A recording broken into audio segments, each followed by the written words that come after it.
Hello everyone! Welcome back to my channel. So ngayon po, meron na naman akong i-share sa inyong isang online application na pwedeng magamit ng ating mga teachers. Ito po ay pwede, I think, sa lahat po ng teachers. May it be a mathematics teacher, sa science, sa English, kahit ano po.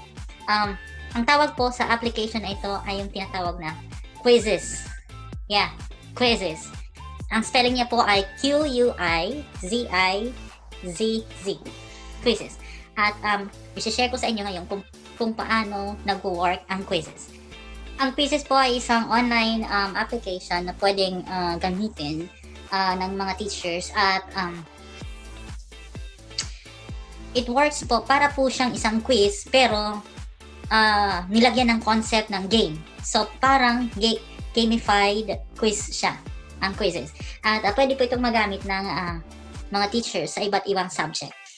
Sa Quizizz po, ang gagawin lamang po sa Quizizz, tulad po ng naunang video ko na about sa Delta Math po, ang teacher din po ay kailangan gumawa ng kanyang sariling account, ang Quizizz account. Pagkatapos, yung kanyang mga students po ay pwede rin pong gumawa ng account, tapos mag-e-enroll lamang po sila doon sa teacher nila. So, simulan na natin at excited na akong ipakita sa inyo kung paano gumawa ng Quizizz.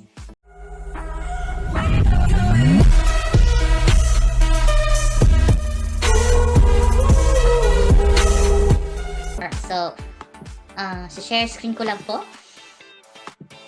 So, pupunta lamang po tayo doon sa Google. Okay, ayan po. At pagkatapos po, isi-search nyo lamang po Quizizz. Q-U-I-Z-I-Z.izz.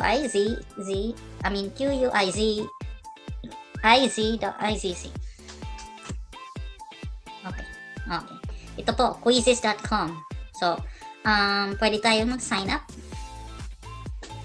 Okay. Sana naalala ko pa ang aking details. Kung ikaw po ay magsa-sign up, okay. Ito po ay aking previous quizzes. So, ipakita ko muna sa inyo yung aking quizzes profile. Ito po yung ginagamit ko sa klase ko. So, pupunta lamang po ako dito sa reports.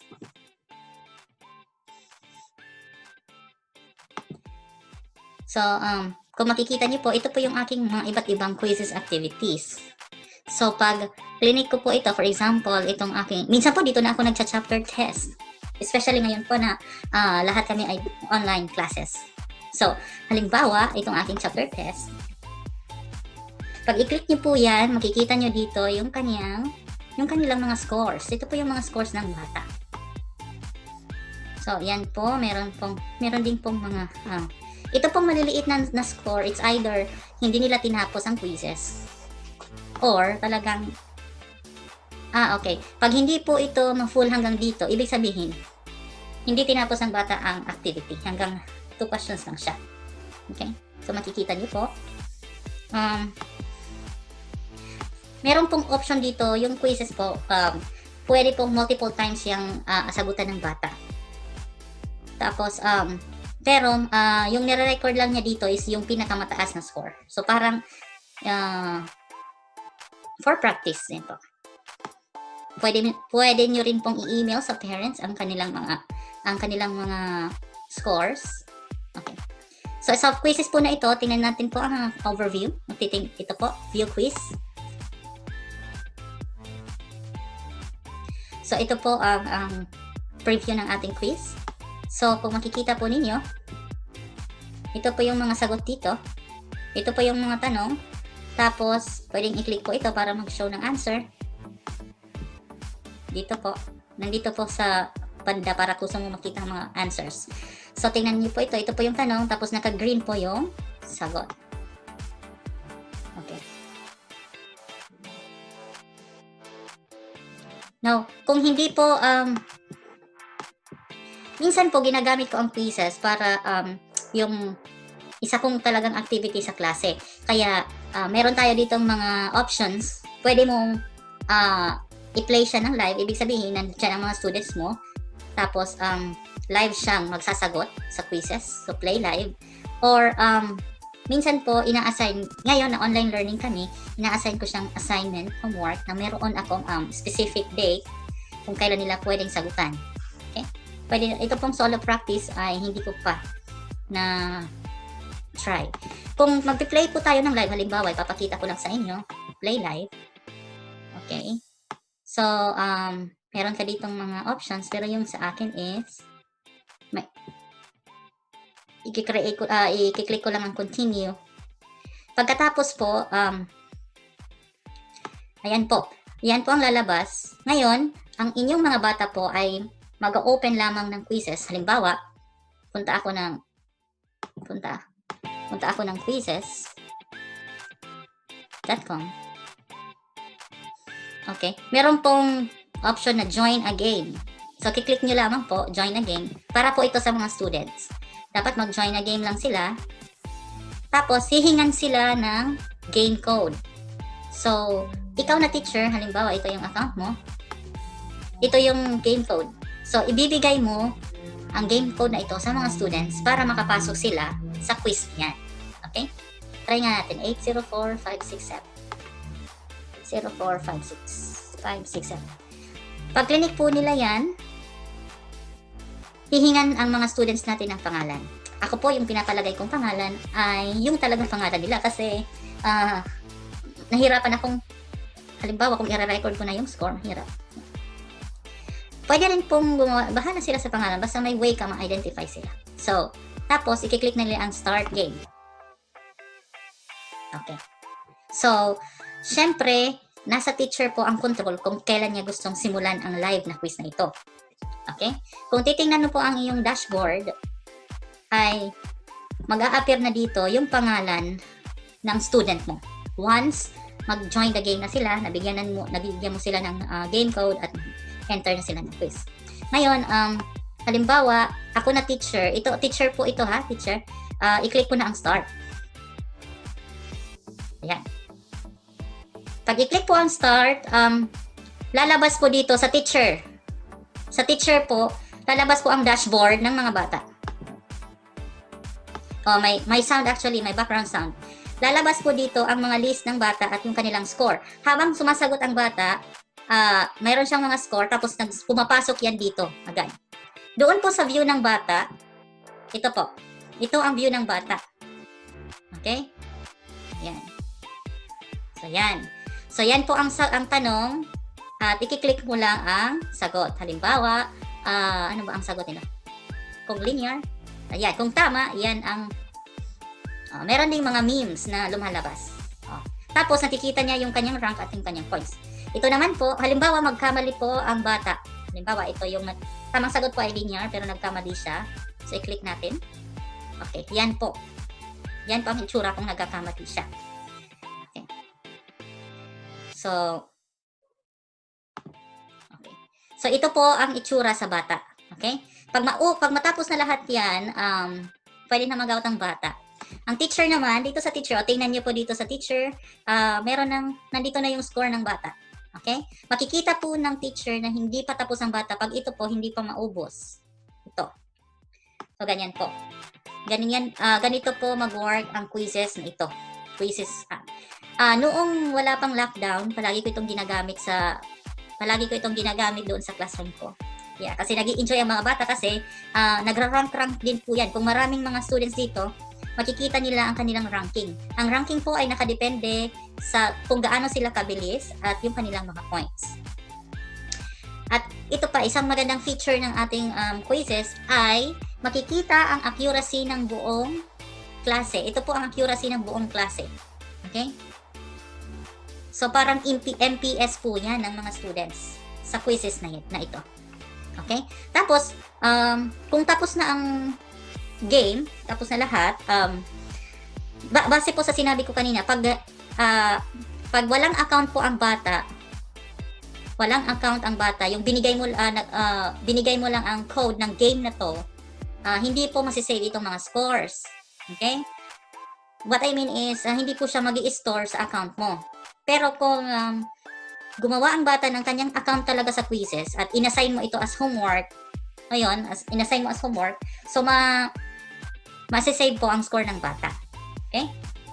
So ako po, pag live game po, ang ginagawa ko na lang, dina-download ko yung kanilang mga scores. So, example po ito, i-end game ko na po. End game. End game.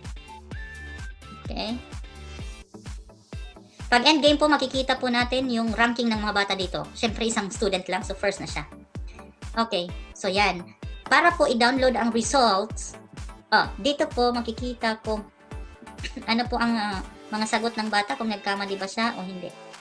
Okay? Kung i-click naman po ito yung mga questions. At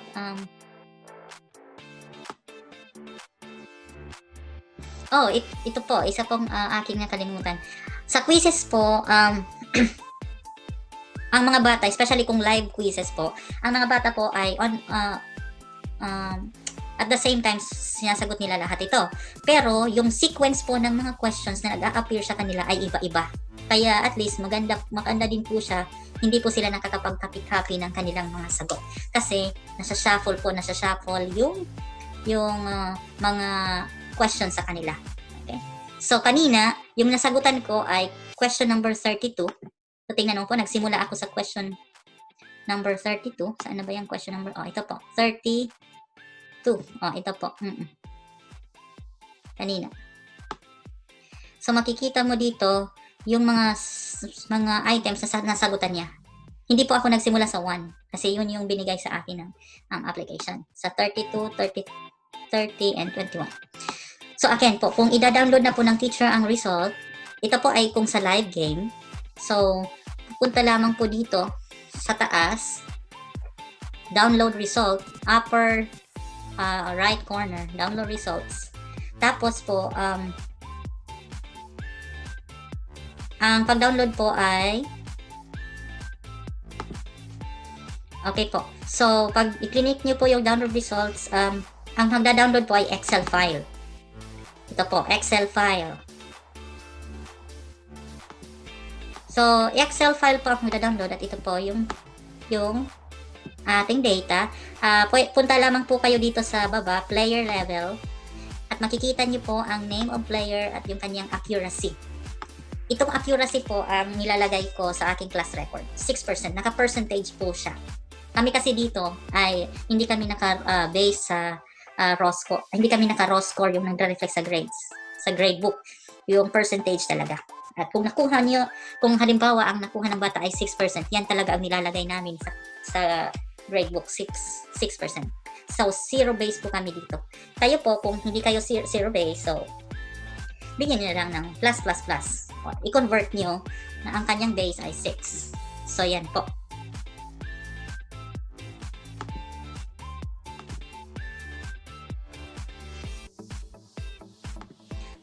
So, ayan po, nagkaroon kayo ng overview kung paano gumagana ang quizzes. Ngayon po, ay para po sa mga teachers, isi-share ko naman po sa inyo kung paano ang gumawa ng account at paano gumawa ng quiz. Okay? Unahin po natin ang paano ang paggawa ng account. So, pumunta po tayo doon sa Google. Siguro ay magla-log out muna ako. Ako muna ay magla-log out. Okay.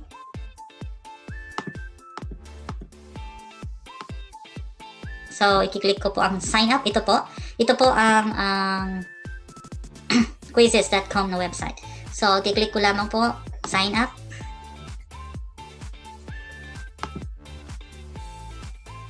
Okay.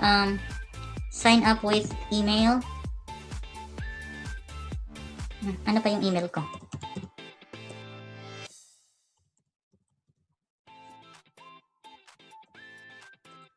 Okay. Sija Choha. Pwede po kayong mag-sign up via email or via Google. Halimbawa, via Google. So, gamitin ko po itong aking Google account na demo this. Okay. So, ito po, pag click nyo po, ito, as a teacher po kayo, ang inyong organization ay click nyo lang po, pili lang po kayo ng inyong organization. Kung wala, pili na lang kayo kahit ano dyan. Halimbawa, kung ayaw nyo pong ma-affiliate sa isang organization, meron po dito sa baba, not connected to a school. Click nyo na lang po. Okay. And then, click lang po ang ano po ang role ninyo? Ito po ay high school teacher, or middle, or elementary. Minsan kiniklik ko na lang lahat eh. And then ito po, pili po kayo kung ano ang iyong tinuturo. Computer science, career, health, creative art, or languages, sciences, social studies, mathematics, English language and arts. Siyempre ako po, dito ko sa mathematics, click ko na lang lahat. Click ko na lang lahat. Yung mga subjects po dito ay naka-base sa US. So, kung sa Philippines po kayo, same lang naman ang mga topic yan. Nasa Pilipinas ka man o nasa abroad. Same lang, especially sa math. So, kung tapos nyo na pong i-check, click nyo na lang po ang all set. Okay, ayan na. So, nakagawa na po tayo ng ating quizzes account. So,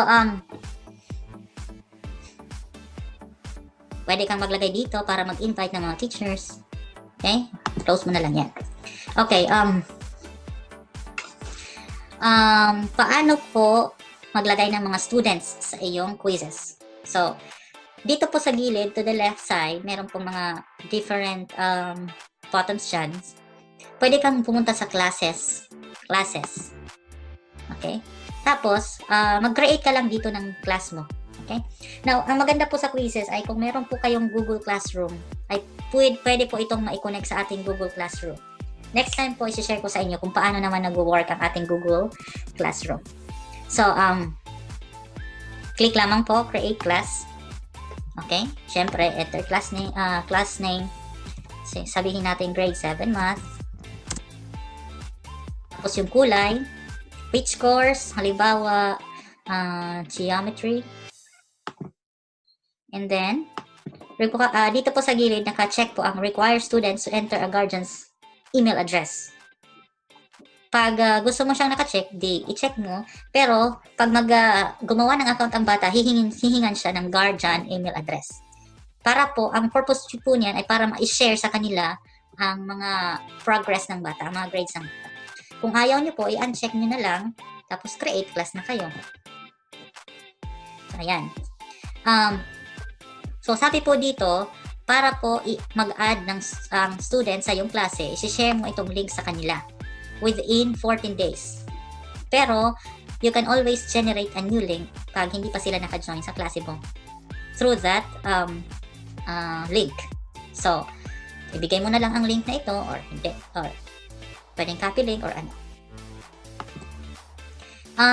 Pwede din naman atang manual ang iyong pag-connect ng mga students. Dapat may email address talaga ang ating mga students.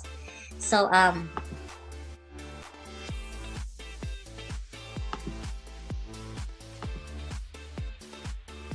ayan po. Kung gusto mong makita yung link na yon, i-click mo lang add student and then ibigay mo lang ang code na ito. Para po makagawa sila ng account. Okay. So, kung meron ka ng mga students dito, so, kung gusto mong gumawa again ng another class, so meron po ditong button, create a class. So, same pa rin ang mga steps. So, lagay mo lang ang class name, ibang kulay naman. Say,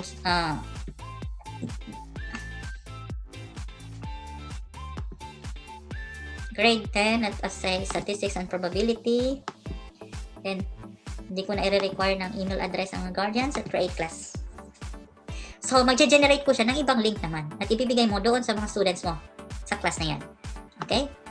So, again, yung paghahanap po ng link, punta ka lang dito sa class at click mo add student at mag-a-appear po yung kanyang link.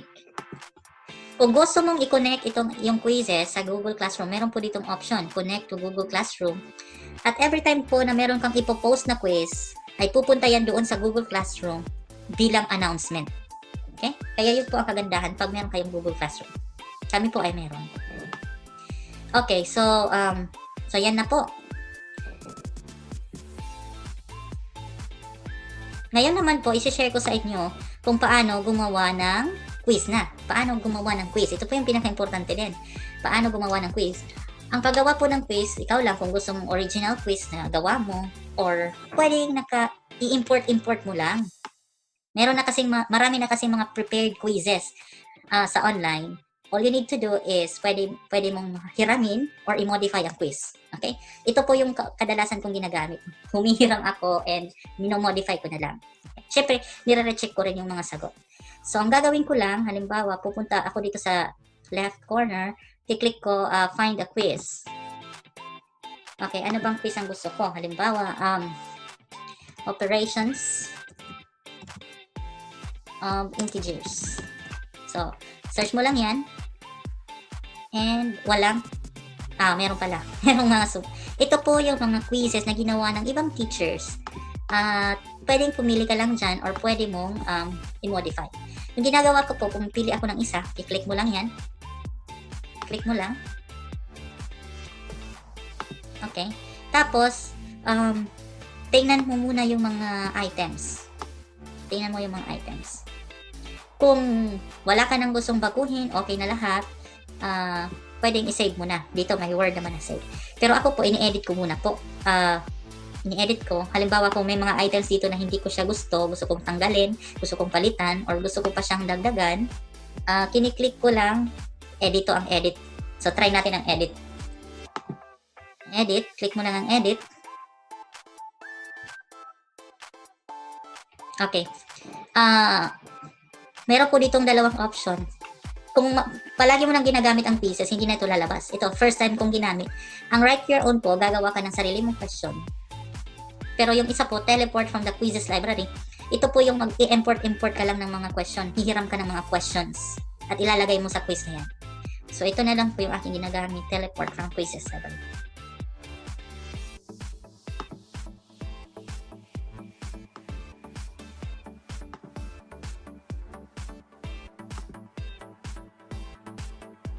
Anong nangyari? Okay. Nasa taas pala siya. Okay. So, ito na po. Tandaan niyo po, ini-edit po natin ngayon ang ating nakitang quiz. So, halimbawa po,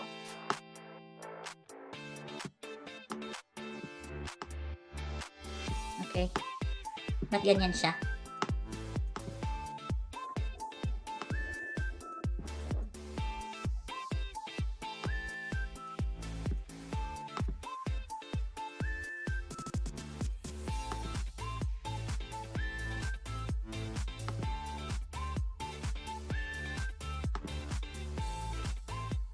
Okay po.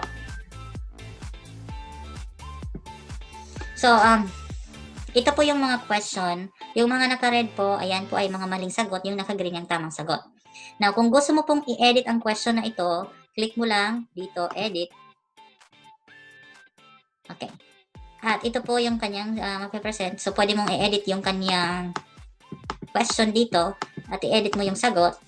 Don't forget, yung naka-green dapat ang tamang sagot. Okay?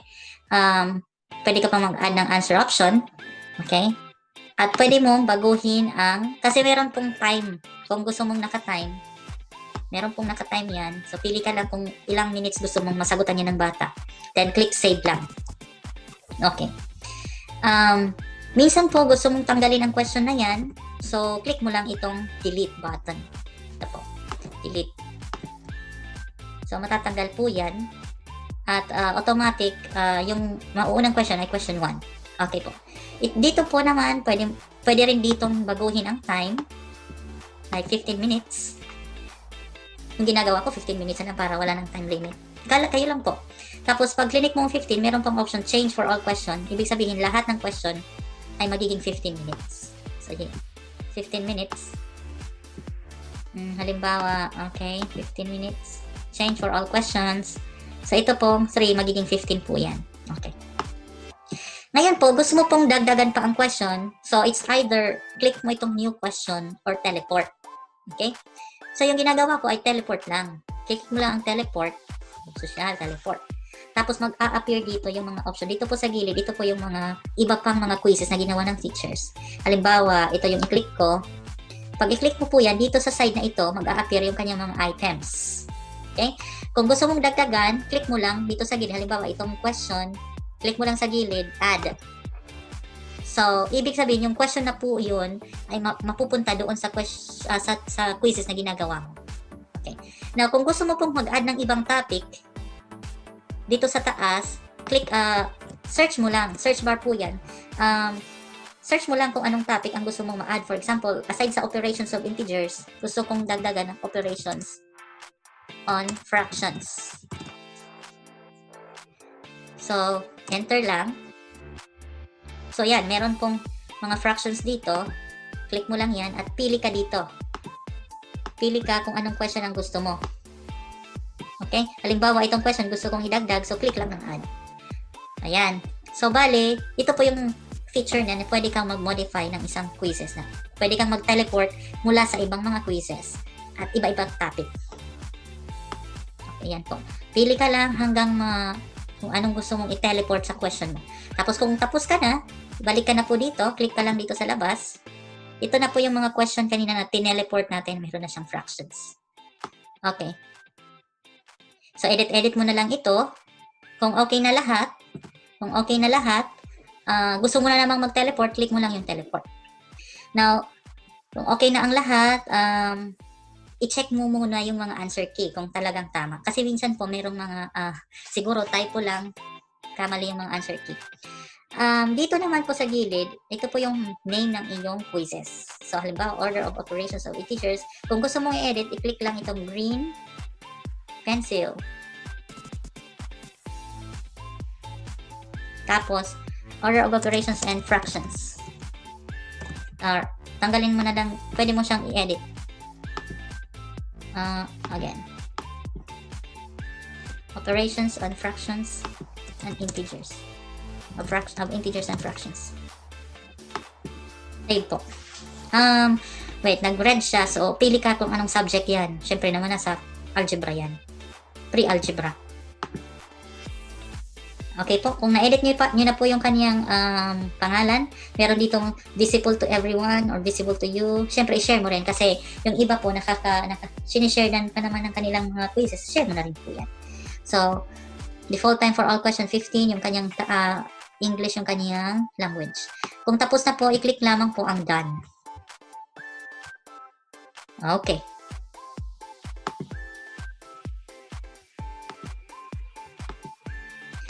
Pag na-click niyo po yung done, so ito na po yung lalabas. So,